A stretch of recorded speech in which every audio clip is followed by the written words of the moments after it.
آج بھی تکبیر تشریق نماز عصر تک باقی ہے۔ ابھی ایک ٹائم عصر کا باقی ہے، نماز عصر تک تکبیر تشریق بآواز بلند 1 مرتبہ پڑھنا واجب اور 3 مرتبہ افضل ہے۔ اس کے بعد تکبیر تشریق کا وقت جو پڑھنا واجب ہے وہ ختم ہو جائے گا۔ بقیہ ان کلمات کو جب چاہیں جس وقت چاہیں پڑھ سکتے ہیں، کیونکہ ایک صاحب نے اسی بارے میں سوال کیا کہ تکبیر تشریق اس کے بعد پڑھیں تو کیا گناہ گار ہوں گے؟ تو سامعین و ناظرین حضرات، جب آپ سماعت کیجئے، یہ الفاظ جو تکبیر تشریق میں ہیں یہ بتاتے ہیں کہ اس میں اللہ تبارک و تعالیٰ کی کبریائی ہے بیان ہو رہی ہے، اللہ کی بڑائی بیان ہو رہی ہے، اللہ کی حمد ہے، اللہ کی تعریف ہے۔ لہٰذا کسی بھی وقت میں، کسی بھی نماز کے بعد یا نماز سے پہلے جو پڑھے گا وہ گناہ گار نہیں ہوگا بلکہ ثواب ملے گا۔ ہاں، قربانی کے ایام میں نویں ذی الحجہ سے 13ویں ذی الحجہ تک پڑھنا جو ہے واجب ہے۔ نماز فرض کے بعد جو جماعت مستحبہ سے ادا کی گئی ہے، بقیہ بعد میں پڑھنے میں کوئی گناہ نہیں، کوئی حرج نہیں، بلکہ ثواب کا کام ہے۔ فرض صرف انہی 5 دنوں میں ہے، واجب فرض نہیں بلکہ واجب کیا ہے؟ انہی 5 دنوں میں ہے، اس کے علاوہ نہ واجب ہے نہ کچھ، لیکن یہ ہے کہ یہاں ثواب ملے گا، کیونکہ اللہ اکبر، اللہ اکبر، اللہ سب سے بڑا ہے، اللہ سب سے بڑا ہے، لا الہ الا اللہ، اللہ کے علاوہ کوئی معبود نہیں، اللہ اکبر، اللہ اکبر، اور اللہ سب سے بڑا ہے، وَلِلَّهِ الْحَمْدُ، اور تمام تعریف اللہ کے لیے ہے۔ اس کا یہی تو مطلب ہے۔ اب ان کو الفاظ کو جس وقت چاہیں جب چاہیں پڑھ سکتے ہیں، جب پاک ہیں جب پڑھ سکتے ہیں، کوئی گناہ نہیں۔ یہ تکبیر تشریق 13ویں کی عصر تک ہے، اور آج چاند کی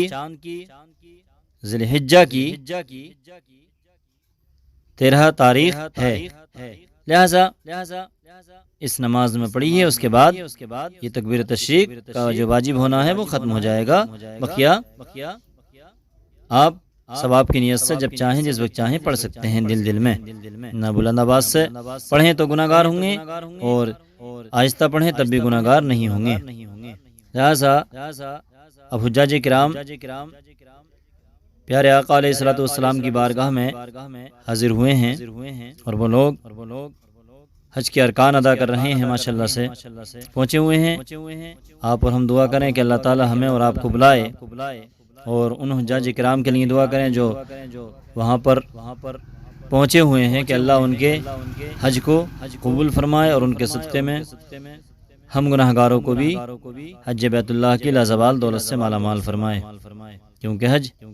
جوانی کے ایام میں ہے، اور نماز بھی جوانی کے ایام میں ہے۔ لہذا اللہ تعالیٰ اپنے پاک گھر کی پیارے آقا علیہ الصلوۃ والسلام کے روضے کی زیارت ہم سب کو نصیب فرمائے۔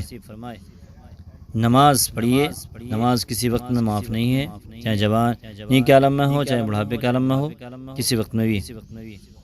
کیونکہ شاعر نے کہا کر جوانی میں عبادت کاہلی اچھی نہیں، جب بڑھاپا آ گیا تو بات بن پڑتی نہیں۔ لہذا قربانی کے دن بہت خوب گزرے، ماشاءاللہ سے لوگوں نے کل تک قربانیاں کی، قربانی کے دن کل تک تھے، 3 دن تھے، ماشاءاللہ سے قربانیاں کی، اللہ کی بارگاہ میں اپنے مال کو پیش کیا۔ اس کے علاوہ ہماری ان لوگوں سے گزارش ہے جو لوگ صاحب نصاب، مالک نصاب ہیں، کہ وہ اپنے پیسے کو شریعت کے اعتبار سے خرچ کرتے رہیں، اور ساتھ ساتھ اللہ نے اگر نوازا ہے تو ایسے مال کی دعا کریں کہ جو اللہ تعالیٰ کی راہ میں خرچ ہو۔ لہذا اے مالداروں، قوم کے مالداروں، اے قوم کے غنی حضرات، پیسے والے سرمایہ دار حضرات، ذرا غور سے سنو کہ اپنے مال کو صدقہ واجبہ کے ساتھ ساتھ صدقہ نافلہ بھی اپنے مال کا نکالا کرو،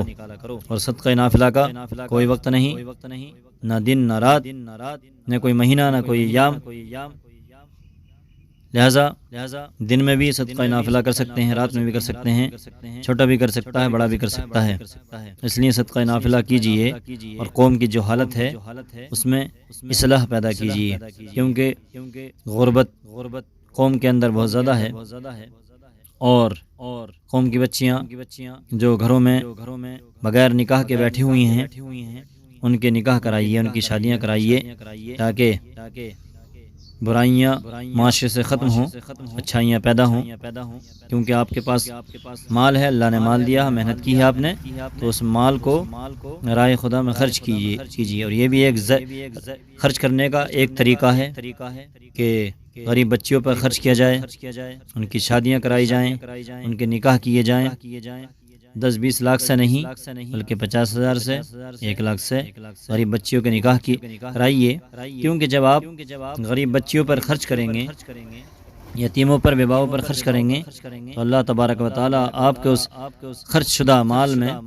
بے پناہ برکت ہے، اس کے وسیلے سے بے پناہ برکت عطا فرما دے گا، اور غریب بچیاں اپنے گھر آباد ہو جائیں گی، ان کا خاندان بسے گا، زندگی میں انقلاب پیدا ہوگا، اور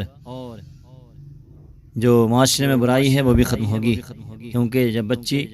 اور نوجوان بچے گھروں میں رہتے ہیں اور شادیاں نہیں ہوتی تو وہ غلط قدم اٹھا لیتے ہیں، زنا کی طرف، عیاشی کی طرف چل دیتے ہیں، اور بالخصوص موبائل پر بدتمیزیاں کرنا شروع کر دیتے ہیں۔ لہذا موبائل کی برائی سے بچائیے، عیاشی سے، زنا خوری سے نوجوان بچوں اور بچیوں کو بچائیے، اور وقت پر ان کی شادی کریے اور کرائیے، کیونکہ دوسروں کے بچیوں کی شادی کرانا بھی یہ دین کا ایک حصہ ہے۔ لہذا 10-20 لاکھ روپے نہ خرچ کرتے ہوئے 50,000 روپے، 25,000 روپے قوم کی شہزادیوں پر، قوم کی بچیوں پر خرچ کریں گے تو اللہ تبارک و تعالیٰ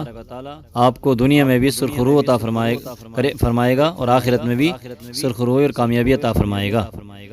لہذا قربانی کا ایام خوب گزرے، اور جن لوگوں نے قربانیاں کی، مالک نصاب ہیں، انشاءاللہ اللہ کی بارگاہ میں دعا ہے کہ اللہ تعالیٰ بار بار قربانی نصیب فرمائے، خوشیاں نصیب فرمائے،